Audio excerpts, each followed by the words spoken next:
नमस्कार दोस्तों। आज हम कवर करेंगे D10 चार्ट के बारे में। D10 चार्ट बनाते कैसे हैं, D10 चार्ट की इंपॉर्टेंस क्या होती है, D10 चार्ट के रूल्स क्या होते हैं, क्या इसका महत्व है। D10 चार्ट हम यूज़ करते हैं ये जानने के लिए कि किसी भी पर्सन की फेम कैसी होगी, करियर कैसा होगा। D10 चार्ट एक बहुत ही इंपॉर्टेंट चार्ट है जो कि ऑलमोस्ट हर इंसान का देखना पड़ता है, क्योंकि D10 चार्ट करियर के बारे में, जॉब के बारे में, मनी के बारे में ये सब चीज़ें बताता है जो कि करीब-करीब हर इंसान जानना चाहता है। तो आइए हम देखते हैं कि D10 चार्ट बनाते कैसे हैं।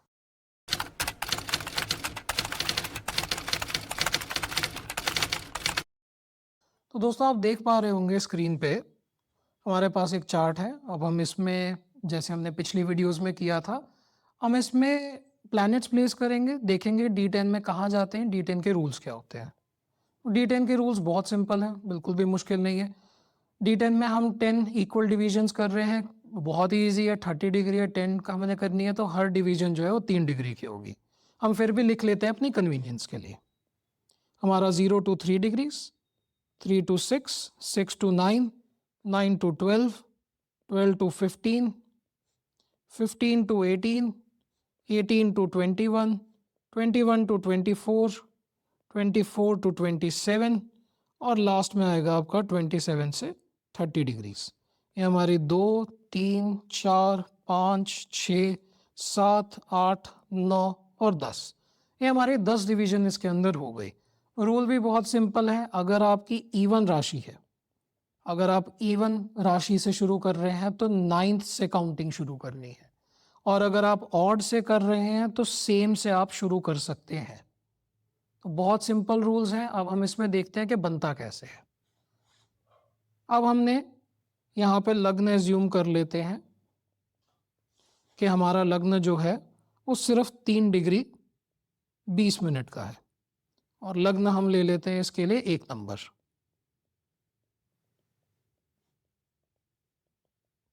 तो ये हमारा राशि बन गई, चार्ट बन गया।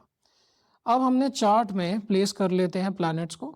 हम सन को रखते हैं लग्न में, हम वीनस को रखते हैं यहाँ पे, मरकुरी को हम रख लेते हैं सेकंड हाउस में, और राहु को और केतु को हम रख लेते हैं यहाँ पे, मार्स को इधर, और मून को रख लेते हैं हम बिल्कुल सामने।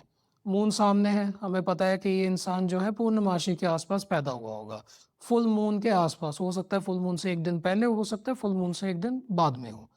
ये भी चीज़ें एक आप चार्ट को देख के पता लगा सकते हैं कि एक इंसान किस महीने में पैदा हुआ है, किस टाइम पे पैदा हुआ है, दिन में कौन सी तिथि चल रही थी। ये सारी चीज़ें एक चार्ट देख के आप बता सकते हैं। मैं एक वीडियो में इसके टिप्स एंड ट्रिक्स आपके साथ कवर करूँगा। हम यहाँ पे डिग्रीज लिख लेते हैं। जो हमारा सन है हम लिख लेते हैं इसको 25 डिग्री 10 मिनट पे। हम राहु को ले लेते हैं 10 डिग्री 10 मिनट पे। हम यहाँ पे ले लेते हैं मार्स को 15 डिग्री 3 मिनट पे। अब इस केस में हमारा, जैसे हम हर चार्ट में देखते आ रहे हैं, जिसकी बात हो रही है बहुत इंपॉर्टेंट है। हम D10 की बात कर रहे हैं तो 10th हाउस बहुत इंपॉर्टेंट है। हम करियर की बात कर रहे हैं तो इसमें 10th का हमारा सैटर्न बहुत इंपॉर्टेंट है। सैटर्न हम प्लेस कर देते हैं यहाँ पे, और सैटर्न हम ले लेते हैं 17 डिग्री 25 मिनट्स पे। तो ये हमने 4 प्लैनेट ले लिए। इन 4 प्लैनेट को हम प्लेस करते हैं D10 चार्ट में। तो सबसे पहले तो हमने लग्न देखना है। लग्न हमारा क्या है दोस्तों? लग्न हमारा ऑड है। अगर लग्न ऑड है तो हमने सेम से काउंटिंग शुरू करनी है। 3 डिग्री 20 मिनट है, यानी कि सेकंड में फॉल करेगा। अगर इसमें करेगा तो 1 और 2, यानी कि 2 नंबर राशि का हमारा चार्ट बनेगा। 2, 3, 4, 5, 6, 7, 8, 9, 10, 11, 12 और 1। अब हम इसमें देख लेते हैं प्लैनेट कहाँ पे प्लेस हो रहे हैं। हमारा सन है 25 डिग्री का, और कहाँ पे है सन?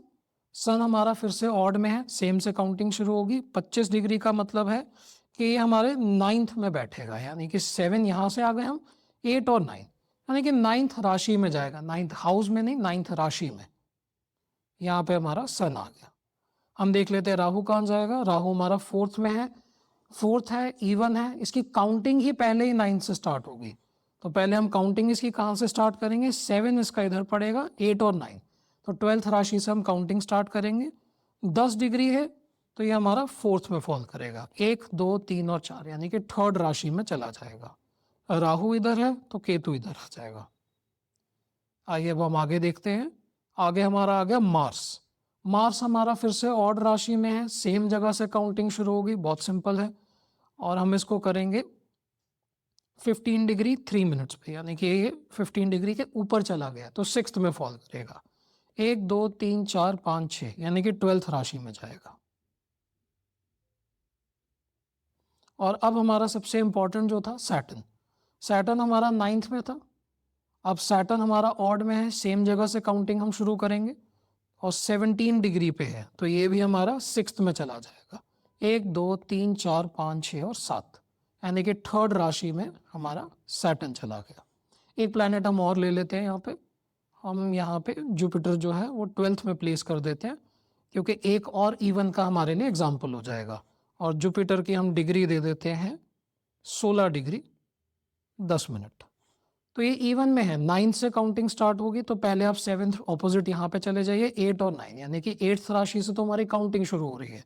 अब 16 डिग्री है, ये भी इसी में जाएगा। 1 2 3 4 5 और 6, एक नंबर राशि में जुपिटर फिर से 12th में आ गया। इसमें कोई वर्गोत्तम का कंसेप्ट नहीं होता है, इसमें आपने ये नहीं देखना है सेम हाउस सेम राशि, ऐसा कुछ भी नहीं है। इसको स्टडी करने के लिए अब हम देखेंगे क्या क्या चीज़ें इंपॉर्टेंट है। तो ये हमारा D10 चार्ट बन गया।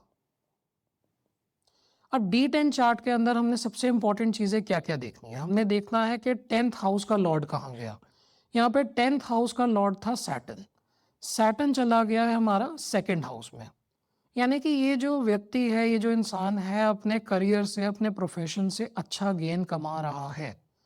अब हम देखते हैं कि इसका सेकंड हाउस का लॉर्ड कौन है। सेकंड हाउस का वीनस है। हम वीनस की भी डिग्री ले लेते हैं कि वीनस कम डिग्री का है, सिर्फ 5 डिग्री 10 मिनट का है। तो वीनस ऑड पे था 1 और 2 यानी कि 12th राशि में जाएगा वीनस। और देखिए वीनस अब इस केस में हमारा फुलफिलमेंट ऑफ डिज़ायर भी कर रहा है, यानी कि हमें कंफर्मेशन मिल जाती है कि ये जो जातक है, ये जो व्यक्ति है, अपने प्रोफेशन से अपने करियर से अच्छी इनकम कमाएगा। जब जब इसकी सैटर्न की दशा आएगी, जब जब इसकी वीनस की दशा या अंतर्दशा आएगी तो बहुत पॉजिटिव हॉरोस्कोप है, बहुत पॉजिटिव वे में ये इंसान कमा सकता है। हाँ, थोड़ी मेहनत ज़रूर करनी पड़ेगी क्योंकि सैटर्न सेकंड हाउस में, पर डेफिनेटली इनकम देगा इसको। और दोस्तों ये रूल्स क्यों थे? जैसे हमने D7 में देखा था कि D7 में हमें कॉन्टिन्यूटी मेंटेन करनी है, यहाँ हमें तत्व मेंटेन करना होता है। हमें देखना होता है कि जो भी राशि है उसका तत्व मेंटेन हो। जैसे कि FEAW 1 2 3 4 5 6 7 8 9 10 11 और 12। तो करियर के पॉइंट में हमें तत्व मेंटेन करके चलना है। अब अगर तो हमारा फायर तत्व है या एयर तत्व है तो हमें कुछ भी करने की ज़रूरत नहीं है, हम उसी तत्व को उसी राशि को कंटिन्यू कर सकते हैं। क्योंकि फायर अग्नि एक ऐसी चीज़ है जिसमें हम डिफ्रेंशिएट नहीं करते, हवा है जिसमें डिफ्रेंशिएट नहीं करते, धरती अर्थ बदल जाती है, पानी बदल जाता है, मगर ये दो चीज़ें नहीं बदलती है।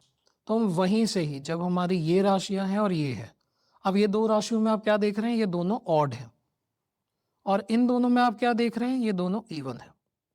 और इवन में भी हमने क्या ध्यान रखना है कि तत्व सेम रहे। तो हम क्या कर रहे हैं, सपोज सेकंड से हम काउंटिंग शुरू कर रहे हैं तो 1 2 3 4 5 6 7 8 और 9 हमारा तत्व सेम रहा। ऐसे हम इसका एग्जांपल देख लेते हैं, 1 2 3 4 5 6 7 8 9 हमारा तत्व सेम रहा। 9 क्यों ले रहे हैं, क्योंकि हमें दूर जाना है, सबसे दूर वाली राशि लेनी है तत्व सेम रखते हुए। तो D10 का ये रूल होता है, इस वजह से ये रूल बना है। मैं हर वीडियो में आपको बार बार ये समझा रहा हूँ, आपके पास चाहे सॉफ्टवेयर है, आपको पता होना चाहिए कैसे बनता है, क्योंकि रूल्स इंपॉर्टेंट है, उससे आपको हिडन मीनिंग समझ में आता है। चार्ट का, डिविजनल चार्ट का हिडन मीनिंग क्या है। तो दोस्तों इस वीडियो के लिए इतना ही। अगले वीडियो से हम एग्जाम्पल हॉरोस्कोप लेना शुरू करेंगे, जो आप लोग पोस्ट करते हैं रेडिट पे हर जगह। हम वो हॉरोस्कोप्स भी देखेंगे, लाइव रीडिंग भी करेंगे। हम उस रीडिंग को देख के, सब कुछ करके, उसके कमेंट पोस्ट करके हम आपको लाइव दिखाया करेंगे कि कैसे रीडिंग करी जाती है। अभी के लिए इतना ही, धन्यवाद। अगर आपको हमारा वीडियो पसंद आया तो आप वीडियो को लाइक कर सकते हैं, चैनल को सब्सक्राइब कर सकते हैं और हमें डिफरेंट सोशल मीडिया प्लेटफॉर्म पे फॉलो भी कर सकते हैं।